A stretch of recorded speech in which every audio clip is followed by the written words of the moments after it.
For thousands of years, ancient civilizations looked to the sky for answers.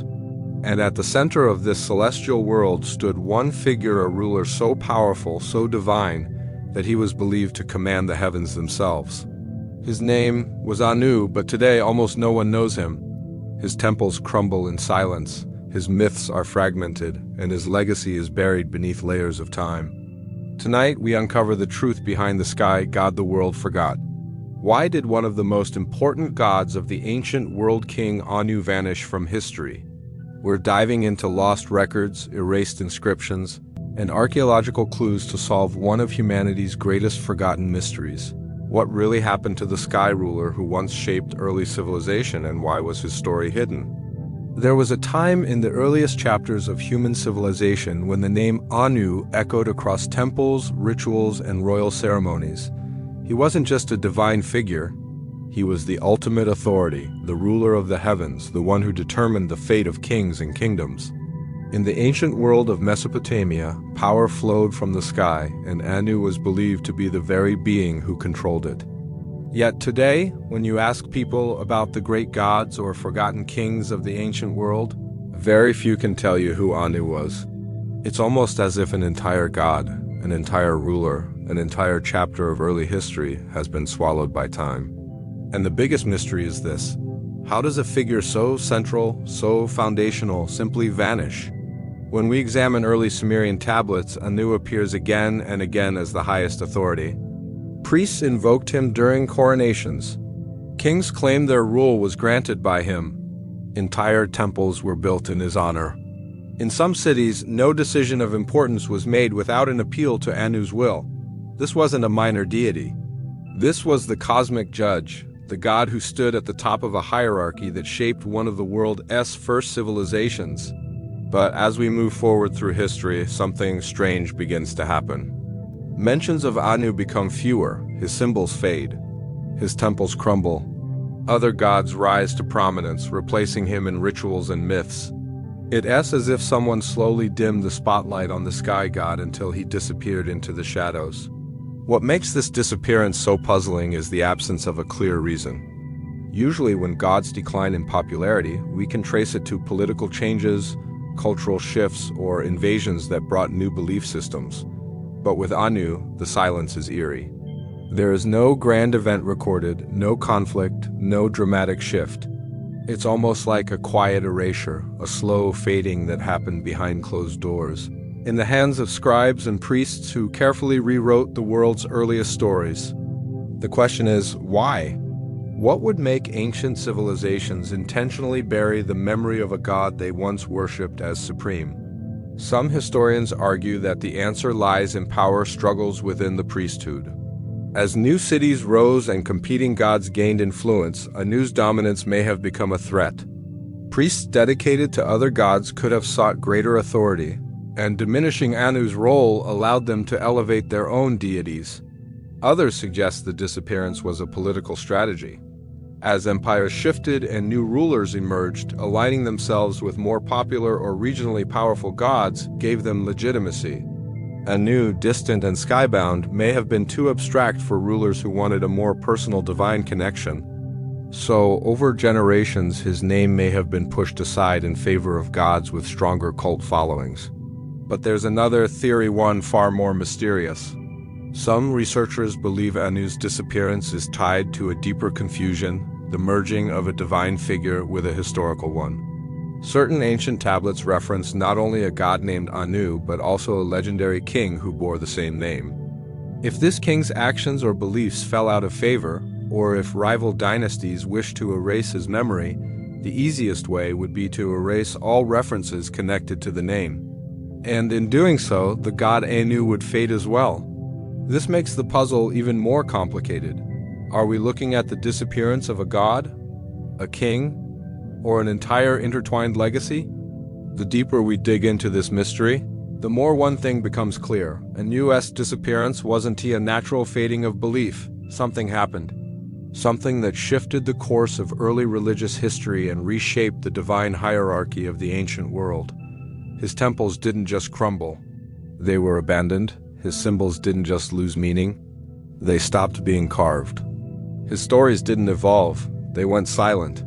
To understand why Anu vanished, we must uncover who he truly was, because only then can we understand why an entire civilization allowed the sky We look into the earliest written records of human history. One name keeps resurfacing with a level of reverence that borders on cosmic authority: Anu.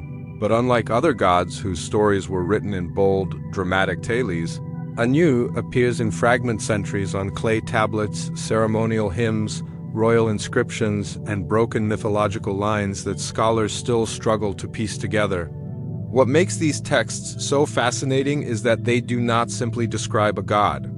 They describe a presence, a force that shaped the very structure of ancient belief.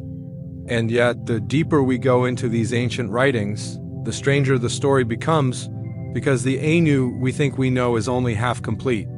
The tablets offer glimpses, hints, and contradictions that pull us into a mystery far older than recorded history itself. One of the earliest sources comes from the ancient city of Uruk, where Anu was believed to be the highest of all gods.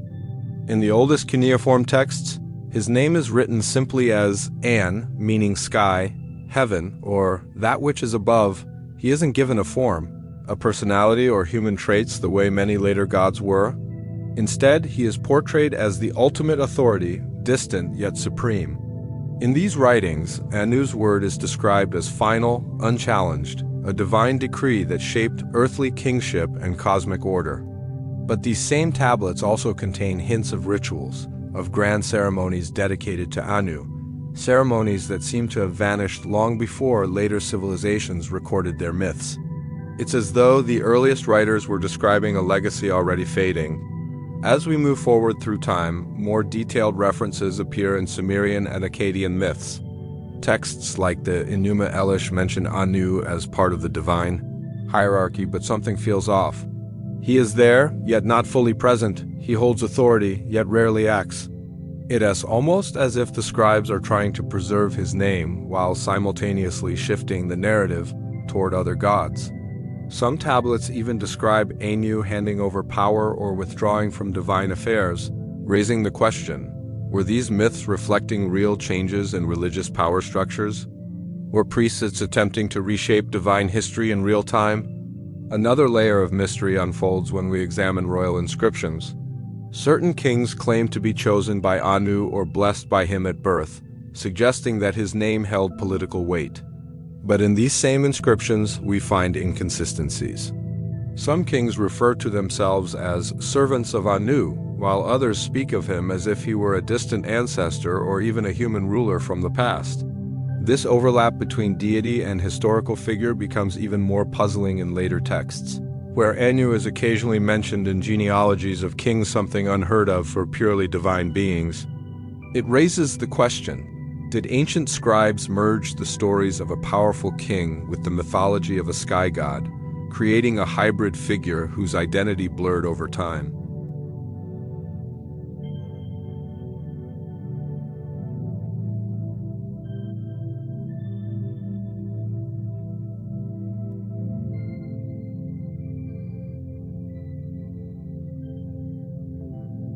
But the texts break off mid-sentence, leaving us with unanswered questions. What were these rituals? Why did they stop? And why were so many of the tablets that mention Anu found smashed, incomplete, or deliberately buried beneath later layers of construction? Scholars now believe that many texts involving Anu were intentionally rewritten or suppressed during shifts in political and religious power.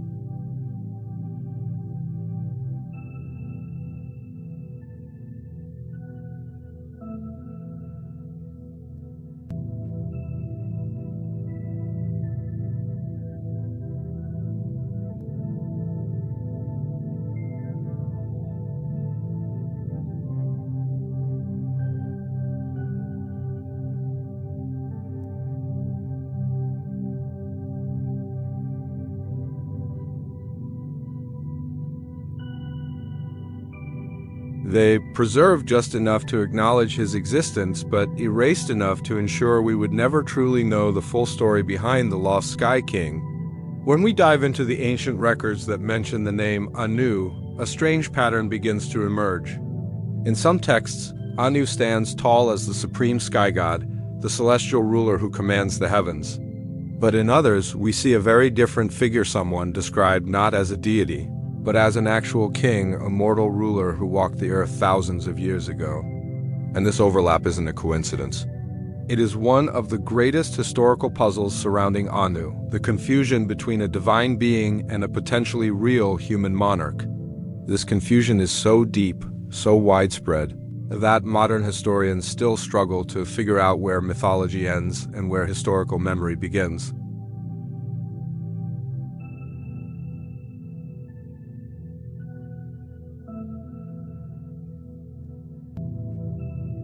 But with Anu, the lines blur.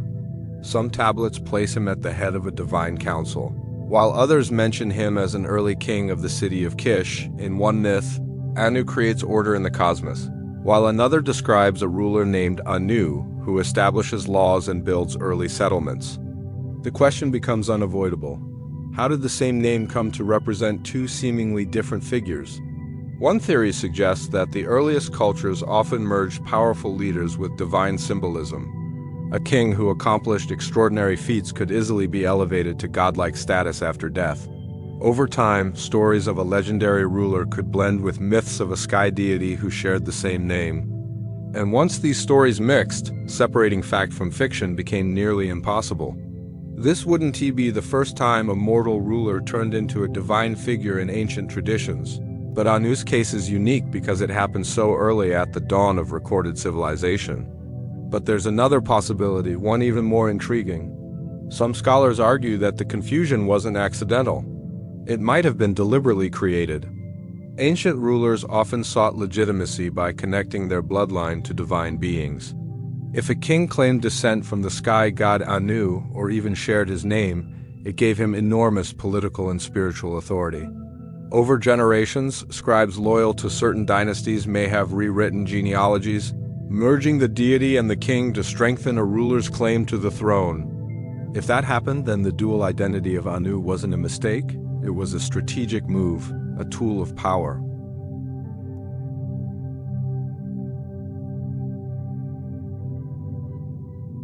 Phrases like these blur the distinction even further.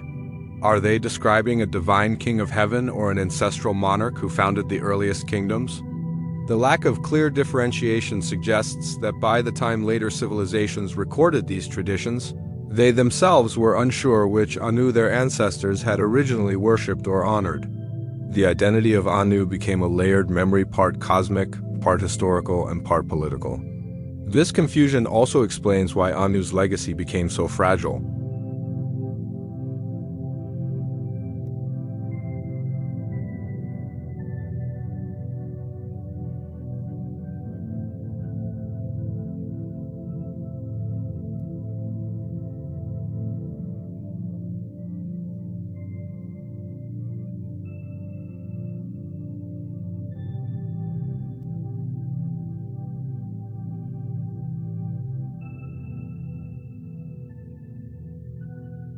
And this brings us to the heart of the mystery.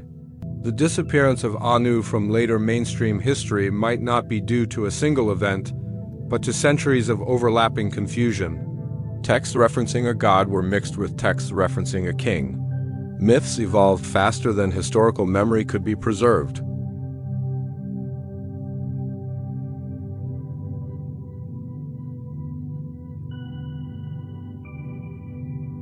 What remains today are fragments, half myths, half chronicles that show us just how deeply the ancient world struggled to define who Anu truly was.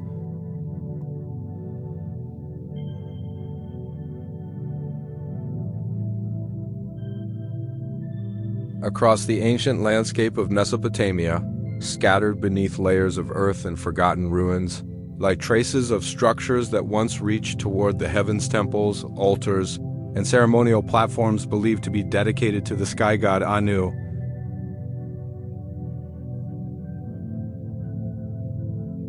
Many of them stand half-buried, unmarked, or reduced to fragments so vague that even archaeologists struggle to identify them with certainty.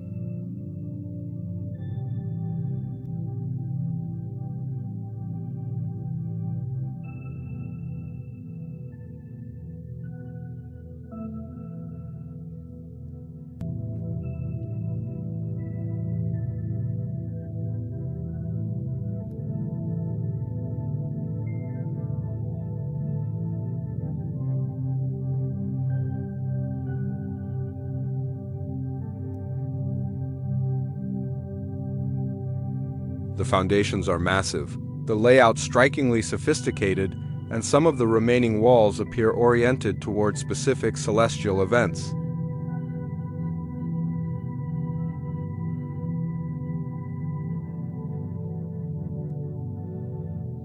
It is as if the temple was systematically stripped of its identity.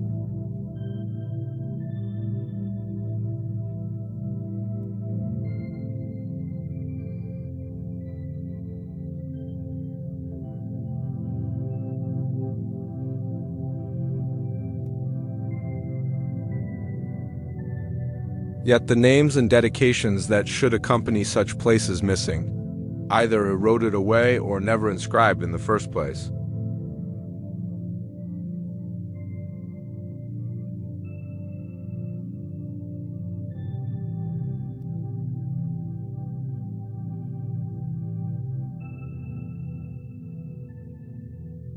Others think that Anu's worship was so ancient, so primordial, that writing had not yet fully developed during the height of his cult, leaving early monuments undocumented and vulnerable to later revision. But the mystery deepens as we look at lesser-known sites, isolated structures located far from major cities.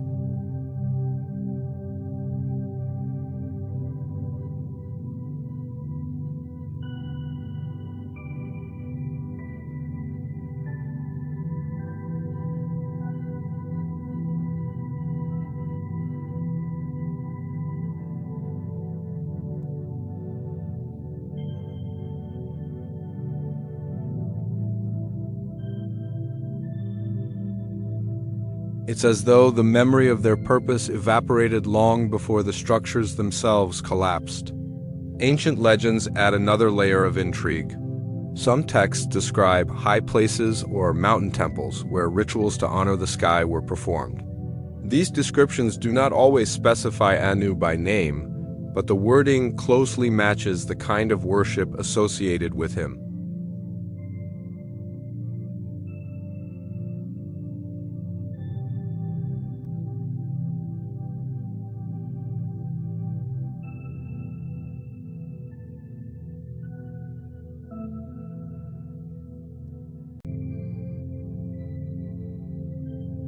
Or did changing political and religious powers repurpose them, stripping away anything that linked them to the old sky ruler? One of the most puzzling examples comes from a partially excavated site in northern Mesopotamia, where archaeologists discovered remnants of a structure unlike any other from its era stepped, elevated, and precisely aligned with the North Star.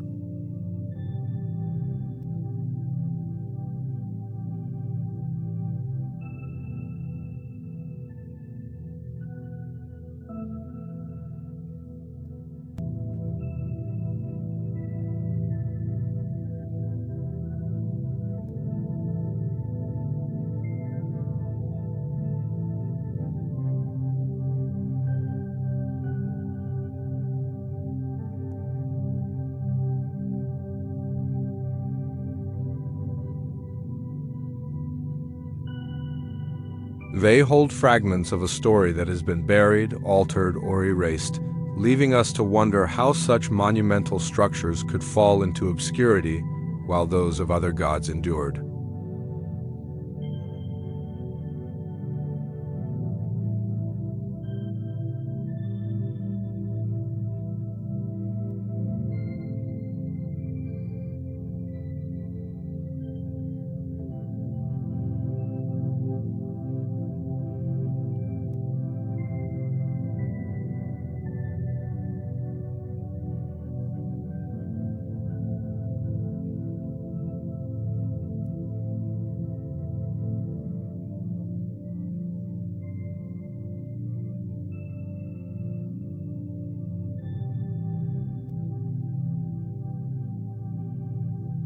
Abruptly, in ways that don't match natural historical decline.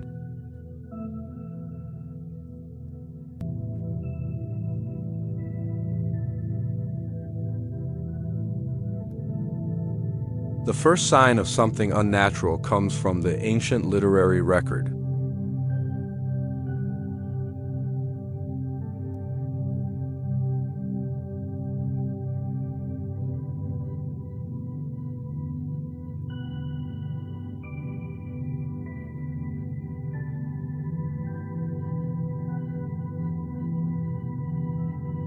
Gods who served political agendas, legitimized dynasties, and reinforced regional supremacy. Enlil becomes the chief god in some cities. Marduk rises to overpower the older pantheon in Babylon. Even Assur takes precedence in Assyria. Yet what's strange is that in these transitions, Anu isn't simply demoted, he's often omitted altogether, as if his presence was a problem that later rulers needed to solve. This pattern suggests a kind of theological editing. Ancient scribes and priests wielded more power than most people realize. They shaped the narratives that justified kingship, controlled rituals, and upheld the divine order. If political powers wanted to distance themselves from ancient traditions or forge new identities, the easiest way was to rewrite the divine hierarchy. Removing Anu or reducing him to a background figure helped establish the dominance of newer gods tied to new empires.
The absence around Anu feels curated, selective, too precise to be coincidence.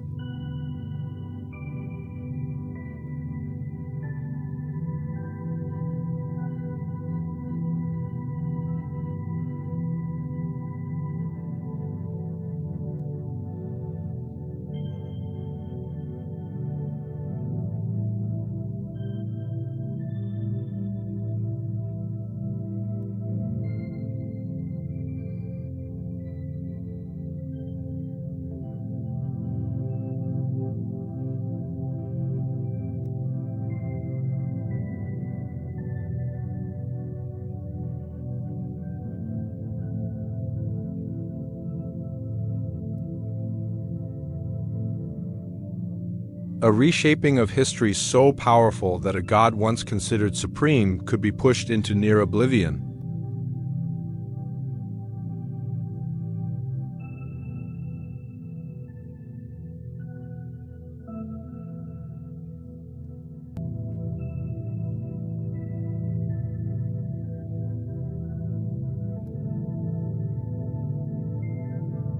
When we talk about rediscovering Anu, we're not just digging up an old god or a forgotten king. Because Anu Aisen is simply a character from mythology, he represents the earliest ideas humans ever formed about power, the universe, and their place beneath the sky. Understanding who Anu truly was could reshape how we interpret the dawn of society, the first governments, the first religions, and the first attempts to understand cosmic order. And the deeper we investigate this ancient figure, the more we realize that rediscovering Anu isn't about the past at all. It's about redefining what we think we know about the origins of everything. For centuries, historians believed that early gods and rulers were separate entities, created independently within different cultures. But Anu sits at a unique intersection. His name appears at the earliest points of written history. His symbol, the sky, connects him not just to divinity, but to humanity's earliest attempts to explain storms, stars, and the unknown. If Anu was indeed both a deity and a ruler, or if the stories of a human king fused with a celestial myth, then he becomes the key to understanding how mythology and political power intertwined at the very beginning of civilization. Rediscovering him could reveal how early humans blurred the line between God and king, between heavenly authority and earthly rule. Another groundbreaking revelation lies in how Anu's lost story challenges the narrative of religious evolution. Today we see religion as a progression, a timeline moving from primitive gods to complex pantheons and later monotheistic beliefs. But Anu's disappearance disrupts that neat progression. If the earliest supreme god was erased, replaced, or rewritten, then the religious history we rely on might be missing a crucial chapter. Understanding why Anu vanished could tell us more about the political forces behind ancient religion than any surviving myth. It might show us that divine hierarchies weren't just spiritual constructs, they were political strategies, shaped by rulers who manipulated belief systems to serve their own agendas. Rediscovering Anu could also help decode the origins of astronomical knowledge. Many sites associated with him point toward celestial alignments, suggesting that early civilizations weren't merely worshipping the sky, they were studying it. If Anu's temples functioned as both religious centers and early observatories, then he may represent the moment when spirituality and science first intertwined. This would mean that the ancient world's understanding of the cosmos wasn't accidental or primitive, but intentional, advanced, and deeply connected to the power structures of the time. Tracing his forgotten cult could reveal how early humans mapped the sky, recorded celestial cycles, and used that knowledge to structure society. There's also the possibility that rediscovering Anu could fill major gaps in the timeline of ancient kingship. If historical references to King Anu are genuine, then he might be one of the earliest rulers whose legacy survived in fragmented form. Placing him correctly in history could reshape our understanding of how cities formed, how leadership was established, and how early societies transitioned from tribal groups to organized states. He might represent the missing link between mythic rulers and documented kings, bridging the gap between prehistory and recorded civilization. Understanding him could help historians reconstruct political lineages that have long been lost. And then there's the cultural impact. When a god or king is forgotten, it leaves a break in the cultural memory of the people who once revered him. Rediscovering Anu could reconnect us with those early belief systems, showing us what ancient people feared, respected, and aspired to. It could reveal what they saw when they looked up at the night sky, what they believed guided their fate, and how they interpreted the forces beyond their control.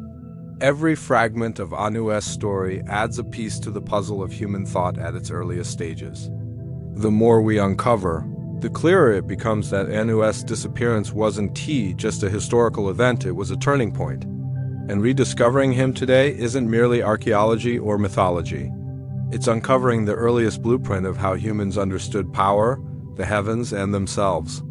So, as we stand here at the edge of legend and memory, one truth becomes impossible to ignore. King Anu was never truly forgotten. His name may have faded from school textbooks, his temples may have turned to dust, and his myths may have been buried beneath layers of newer gods and rewritten histories, but the echoes of his influence still pulse through time. Every ancient story of a skyfather, every symbol carved into the oldest stones, every mystery surrounding the dawn of civilization points back to a figure whose presence shaped the earliest human understanding of the universe. When we sift through these fragments, the tablets that survived fires, the myths that survived empires, the symbols that survived translations, we're not just digging up ruins. We're uncovering the blueprint of how humanity tried to explain existence itself. And at the core of that blueprint sits a king whose throne was the sky, whose laws shaped cosmic order, and whose memory stretches farther than what written history dares to admit. What began as a search for a forgotten deity has unfolded into something much larger. A reminder that human civilization is built on foundations far older and far more mysterious than we allow ourselves to imagine. King Anu was more than a god. He was a mirror reflecting humanity's earliest attempts to define creation, order, authority, and destiny. and the traces he left behind scattered across continents, myths, and cultures challenge our assumptions about how far back human knowledge truly goes. If this journey has shown us anything, it's that history is not a straight line. It's a labyrinth. And sometimes the oldest rooms in that labyrinth carry the quietest voices. Voices like Anu's, softened by time, overshadowed by newer legends, but still whispering for those willing to listen. Because forgotten does not mean lost, hidden does not mean gone, and silence does not mean absence. King Anu's story still lives, waiting for those bold enough to uncover it.